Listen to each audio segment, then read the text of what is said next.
Alright, hello and welcome to the free-to-play day wrap-up. So, Octavia, not exactly looking super free-to-play. I did a bad thing. I did probably, so I had, like, a little over 300, or right under, I think, 300 platinum. So I spent like so I had to, because I couldn't get Octavia to, I had to. See, this was, you have to do this. I couldn't get Octavia to look a way I like. So I bought Classic Saturated, because this is like the best and most diverse palette you can buy first. So like, I had to get it. This is a tactical option. I had to do this. This was totally not a completely irresponsible use of free-to-play platinum that I could have spent on slots and reactors and catalysts and stuff. No, totally. I had to. You have to do this because you have to look good. That's #1 priority. And also, because it's #2 priority, I had to buy Manticore instruments so that I could get E1M1. I had to buy the Druck instruments so that E1M1 could sound dope, because this is the song I'm going to be using on Octavia. So, yeah, there's that. I'm bad. Don't do the thing I did. Probably. I mean, but also, like, you gotta get some colors. I did a bad thing. I should have just used, like, the basic colors. I shouldn't have spent platinum on that, but I did. So, I did it. Whatever. Fuck you. So that happened. But also we have Octavia, and Octavia is a wonderful Warframe that I'm going to pretty much be mainly using on this account once I get her leveled. Also, as you probably saw, I have a lot of credits now. I'm getting to the point, or I was kind of already at the point where credits don't matter. And that's because on the stream, we did regular LOR and Nightmare LOR. We got credit boosters from that and stuff, and I got like 1,000,000+ credits just from that. And then we kind of went on a building spree. So I have Ash building right now. I built the Boar, I built the Dragoon, I built the Aklex. The Fragor has been built, so was the Glaive. Building Mag, Oberon's built. I'm building another Orokin reactor. We built the Sands of Inaros, got that from Barrow. Inaros is an amazing Warframe that I'm going to be using a lot. Built the Soma. Typedo has actually been built for a little while. Grabbed Valkyr, building her. And we have the Volcar that is built. So most of these things are just going to be used for mastery, namely all of the Warframes that I'm building right now are just going to be mastery foddered out. I don't have any real use on this account for any of these other Warframes, like Ash, Mag, Oberon, Valkyr. Anything I could use them for is instead going to be done by another Warframe I already possess. And those also go with Nyx, who is already, like, in the process of being leveled. Once she's maxed, I'll get rid of her as well. The Soma is probably going to be my go-to assault rifle for at least a little while, as I'm probably not going to be able to get the Prime Soma, so I'll probably just stick to this as the assault rifle I'm going to be using in sorties for the most part. The Volcar, because snipers are such shit, in sniper-only sorties, I'm just going to, like, have the Volcar with me.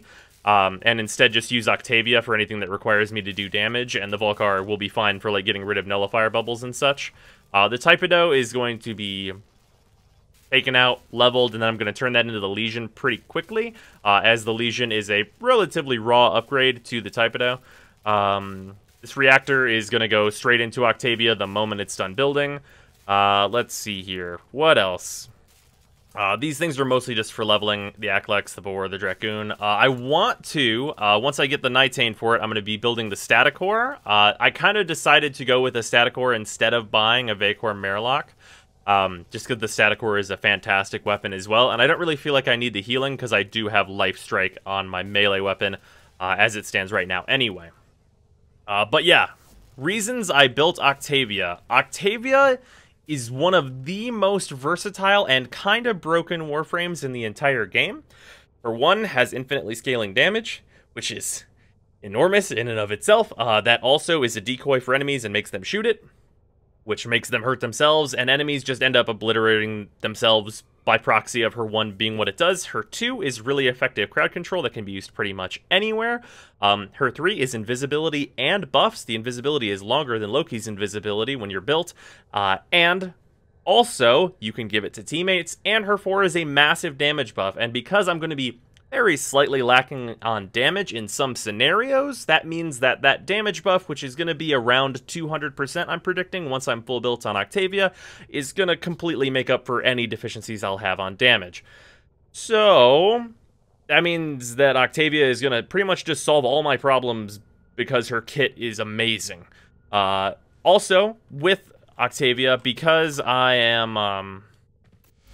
going to build her a little bit more strength and range than I might normally build a thing.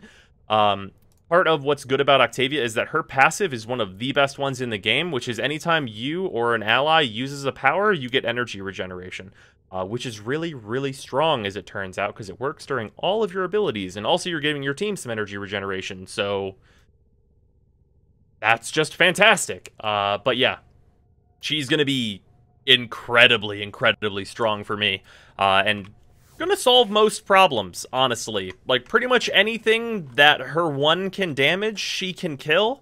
And the exceptions to that rule are gonna be taken care of by the Heck that's gonna have a massive damage boost from being used on Octavia. So yeah, she's gonna do the dirty deeds. Oh, also, other things that got done, we have completed the Amisha. So the Amisha is built but not ranked.